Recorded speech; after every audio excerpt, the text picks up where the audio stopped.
नमस्कार। Breaking facts में आप सभी का हार्दिक स्वागत, अभिनंदन। ईरान अमेरिका वार के मध्य होर्मुज जल डमरू मध्य को खोलने की कोशिश। बढ़ते हैं वीडियो की तरफ। वैश्विक राजनीति और अर्थव्यवस्था पर बड़ा असर। 35 देशों को साथ लाकर होर्मुज खोलने की तैयारी में। मध्य पूर्व में बढ़ते तनाव के बीच ब्रिटेन ने एक महत्वपूर्ण कूटनीतिक पहल घोषणा की है। ब्रिटेन के प्रधानमंत्री कियर स्टारमर ने कहा है कि उनका देश लगभग 35 देशों का एक साथ लाकर एक अंतर्राष्ट्रीय बैठक आयोजित करेगा, जिसका उद्देश्य दुनिया के सबसे महत्वपूर्ण समुद्री मार्गों में से एक स्ट्रेट ऑफ हॉर्मुज को फिर से सुरक्षित और खुला बनाना है।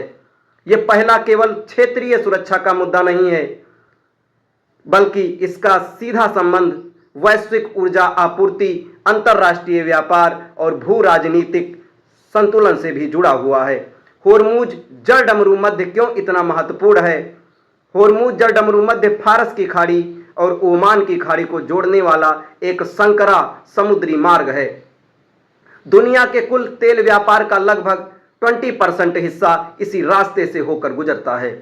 खाड़ी देशों से निकलने वाला अधिकांश तेल और गैस इसी मार्ग से एशिया, यूरोप और अमेरिका तक पहुंचता है। यदि यह मार्ग बंद हो जाता है तो इसके परिणाम केवल मध्य पूर्व तक सीमित नहीं रहते।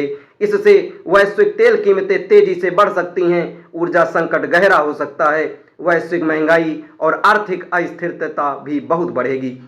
इसी कारण इसे अक्सर दुनिया का सबसे महत्वपूर्ण ऊर्जा चोक पॉइंट भी कहा जाता है। संकट क्या है? हालिया घटनाओं में क्षेत्रीय युद्ध और बढ़ते तनाव के कारण इस जल डमरू मध्य में जहाजों की आवाजाही बाधित हो गई है। रिपोर्टों के अनुसार कई जहाज इस क्षेत्र में फंस गए हैं और वैश्विक सप्लाई चेन पर असर पड़ रहा है। इसी स्थिति ने अंतर्राष्ट्रीय समुदाय को चिंतित कर दिया है, क्योंकि ऊर्जा बाजार से पहले ही अस्थिर है। तेल और गैस की कीमतों में बढ़ोतरी ने कई देशों की अर्थव्यवस्था पर दबाव डालना अब शुरू कर दिया है। ब्रिटेन की कूटनीतिक रणनीति। ब्रिटेन का प्रस्ताव केवल सैन्य समाधान तक सीमित नहीं है। प्रधानमंत्री स्टारमर ने स्पष्ट किया है कि इस संकट को हल करने के लिए कूटनीति, सैन्य समन्वय और अंतर्राष्ट्रीय सहयोग तीनों की आवश्यकता होगी। इस बैठक में शामिल देशों के सामने मुख्य उद्देश्य क्या होंगे?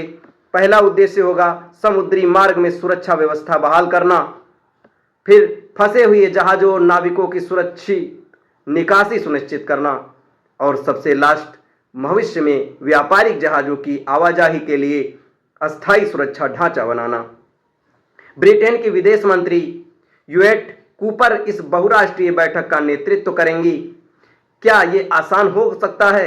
हालांकि ये पहल महत्वपूर्ण है, लेकिन विशेषज्ञों का मानना है कि होर्मुज जल डमरू मध्य को फिर से पूरी तरह सुरक्षित बनाना आसान नहीं होगा। इसके कई कारण हैं। क्षेत्र में सैन्य तनाव है, संभावित समुद्र लाइन बारूदी सुरंगें हैं, जहाजों पर हमलों का खतरा भी बना हुआ है, विभिन्न देशों के रणनीतिक हितों का टकराव भी हो सकता है। इसी कारण ब्रिटिश प्रधानमंत्री ने भी कहा है कि इस मार्ग को खोलना कहना आसान है, करना बहुत मुश्किल है।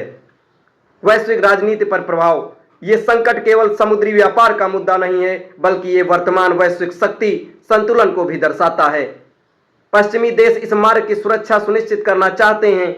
मध्य पूर्व की क्षेत्रीय राजनीति इसमें महत्वपूर्ण भूमिका निभा रही है। एशियाई अर्थव्यवस्थाएं, विशेषकर ऊर्जा आयात करने वाले देश इस मार्ग पर अत्यधिक निर्भर हैं। इसलिए होर्मुज जल डमरू मध्य का संकट वास्तव में वैश्विक भू राजनीतिक प्रतिस्पर्धा और सुरक्षा का संगम बन गया है। ब्रिटेन द्वारा 35 देशों को एक साथ लाने की पहल इस बात का संकेत है कि होर्मुज जल डमरू मध्य का मुद्दा केवल क्षेत्रीय नहीं, बल्कि वैश्विक संकट बन चुका है।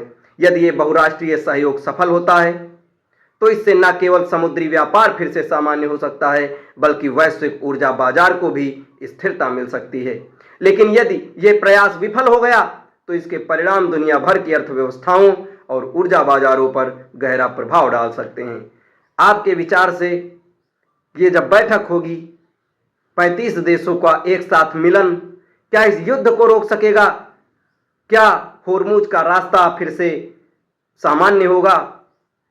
आप सभी लोग कमेंट करके जरूर बताएं। धन्यवाद।